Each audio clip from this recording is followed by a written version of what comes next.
നമസ്കാരം. ന്യൂസ് ട്രെൻഡ്സിലേക്ക് എല്ലാ പ്രേക്ഷകർക്കും സ്വാഗതം.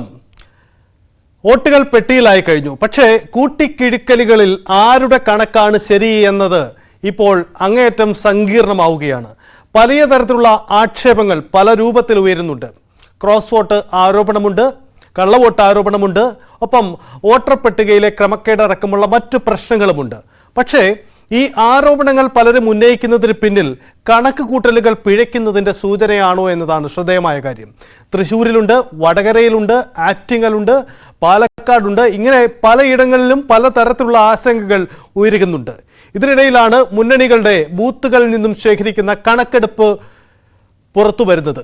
ഈ കണക്ക് ആരുടെ കണക്ക് ശരിയാകുമെന്ന് നമുക്ക് പരിശോധിക്കാം. എല്ലാ പ്രേക്ഷകർക്കും സ്വാഗതം.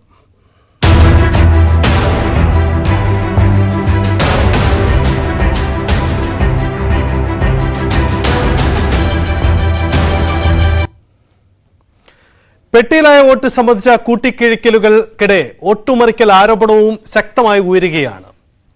ശക്തമായ ത്രികോണ പോരാട്ടം നടന്ന ഇടമാണ് തൃശ്ശൂരിൽ ഈ ആരോപണം ഉന്നയിച്ചത് അവിടുത്തെ UDF സ്ഥാനാർത്ഥിയായ കെ മുരളീധരനാണ്.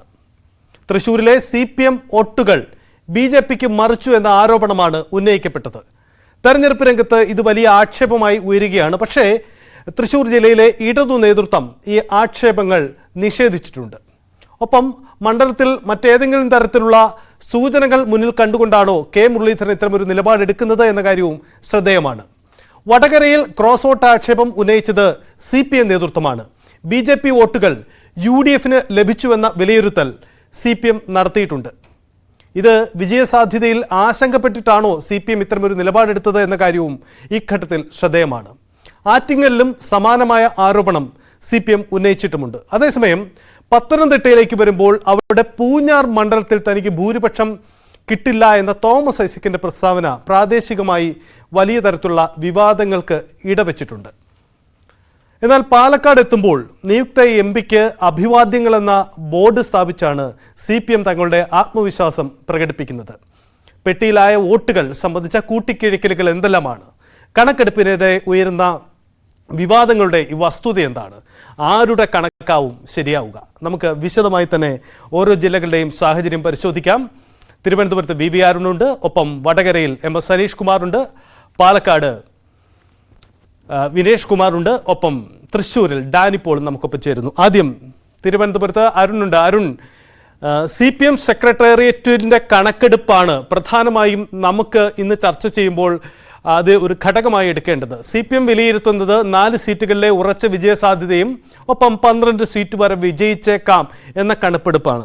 ഇത് ബൂത്തുകളിൽ നിന്ന് ലഭിച്ച കണക്കിന് ശേഷം അല്പം കൂടി വ്യക്തത വരും. പക്ഷേ ഈ ക്രോസ് വോട്ട് ചിലയിടങ്ങളിലെങ്കിലും നടന്നു എന്ന ആക്ഷേപം CPM ഉന്നയിച്ചിട്ടുണ്ട്.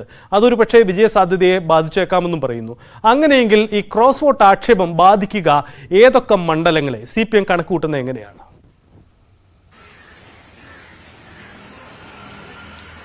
ക്രോസ് ഔട്ട് ആരോപണം പലയിടത്തും ഉണ്ട്. അത് ചിലയിടത്ത് BJPക്ക് വേണ്ടി കോൺഗ്രസ് വോട്ട് മറിച്ചു, തിരിച്ച് കോൺഗ്രസ് അത് അങ്ങനെ CPM കരുതുന്ന ഏറ്റവും പ്രധാനപ്പെട്ട സ്ഥലം വടകരയാണ്. BJPയുടെ വോട്ട് അവിടെ കോൺഗ്രസിലേക്ക് പോയിട്ടുണ്ട് എന്നൊരു വലിയ കണക്കുകൂട്ടൽ CPMന് മുന്നിലുണ്ട്. വടകരയിൽ അത് സംഭവിച്ചില്ലെങ്കിൽ മറ്റെല്ലാ പ്രതികൂല ഘടകങ്ങളെയും മറികടന്ന് അവിടെ ഒരു ന്യൂനപക്ഷ വോട്ടുകളുടെ ഏകീകരണം ഉണ്ടായെന്നൊക്കെ അവർ വിലയിരുത്തുന്നുണ്ട്. അതൊക്കെ മറികടന്നുകൊണ്ട് വടകരയിൽ KK ശൈലജ വിജയിക്കുമെന്നാണ് CPMന്റെ കണക്കുകൂട്ടൽ. പക്ഷേ അവരുടെ പ്രതീക്ഷയ്ക്ക് മങ്ങലേൽപ്പിക്കുന്ന ഒരു ഘടകം സംസ്ഥാന സെക്രട്ടേറിയറ്റ് ചർച്ചയ്ക്ക് വന്നപ്പോൾ അവിടെ നിന്ന് ലഭിക്കുന്ന വിവരം അവിടെ BJP വോട്ട് കോൺഗ്രസിലേക്ക്, കോൺഗ്രസ് സ്ഥാനാർത്ഥി ഷാഫി പറമ്പിലേക്ക്, UDF ഷാഫി പറമ്പിൽ വലിയ തോതിൽ മറിച്ചു നൽകിയെന്നൊരു ആശങ്ക CPMനുണ്ട്. അതാണ് വടകരയാണ് അവർ അത്തരത്തിൽ BJP വോട്ട് മറിച്ചു എന്ന ആശങ്ക ഏറ്റവും അധികം പ്രകടിപ്പിക്കുന്ന മണ്ഡലം. ആറ്റിങ്ങലിലും സമാനമായ കാര്യങ്ങൾ നടന്നിട്ടുണ്ട് എന്ന ആശങ്ക CPMനുണ്ട്. ആറ്റിങ്ങൽ CPM വിജയം ഉറപ്പിക്കുന്ന മണ്ഡലമാണ്. എല്ലാ പ്രതികൂല ഘടകങ്ങളും മറികടന്നുകൊണ്ട് അവിടെ വലിയ വിജയമാണ് CPM പ്രതീക്ഷിക്കുന്നത്. വടകരയിൽ നേരത്തെ സൂചിപ്പിച്ച പോലെ കടന്നു കൂടാം എന്നൊരു പ്രതീക്ഷ മാത്രമാണ് CPMനുള്ളത്. ഈ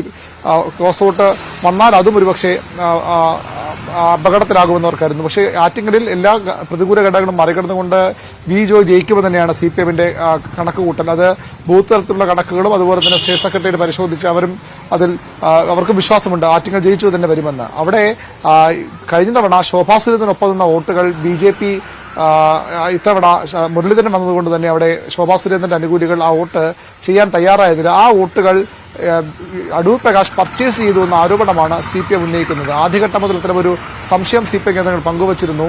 പലയിടങ്ങളിലും അവിടെ BJPക്ക് ബൂത്തുകളിൽ ആളില്ലാത്ത സ്ഥിതി ഉണ്ടായി എന്നൊരു അഭിപ്രായം ഉയർന്നു വരുന്നുണ്ട്. അങ്ങനെ ഒരു ആരോപണവും ഉയർന്നു വന്നിട്ടുണ്ട്. അതുകൊണ്ട് ആറ്റിങ്ങലിൽ അതാണ് CPM പ്രധാനമായും സംശയിക്കുന്നത്. ശോഭാ സുരേന്ദ്രനെ അനുകൂലിക്കുന്നവരുടെ വോട്ടുകൾ, വി മുരളീധരൻ അവിടെ സ്ഥാനാർത്ഥിയായി വന്നതിൽ എതിർപ്പുള്ള BJPക്കാരുടെയും RSS അനുഭാവികളുടെയും വോട്ടുകൾ കോൺഗ്രസ് സ്ഥാനാർത്ഥി പർച്ചേസ് ചെയ്തു എന്ന ആരോപണമാണ് അവിടെ CPM ഉന്നയിക്കുന്നത്. അതാണ് അവിടെ വിജയപ്രതീക്ഷ ഉണ്ടെങ്കിലും അവിടെ ഒരു അല്പം ആശങ്ക അവർക്കുണ്ടാകാനുള്ള കാരണം അതാണ് സൈത്ത്.